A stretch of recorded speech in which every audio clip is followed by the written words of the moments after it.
Usa ka delivery van ang nalimbuwad sa may Cebu South Coastal Road sa habig sa dakbayan sa Talisay pasado alas 3 ganinang kadlawon.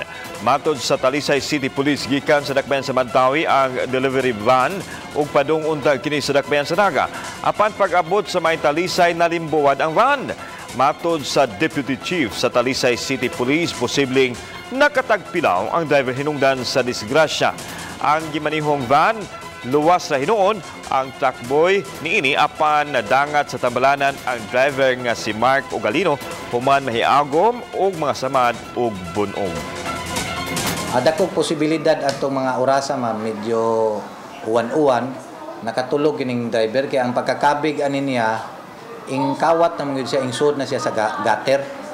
Unya naigo yun ang railings niya atong area ha paliko siya paliko ba pakurbada nga nasubraan siya niya kabig mo to nga giabot yun niya ang railings.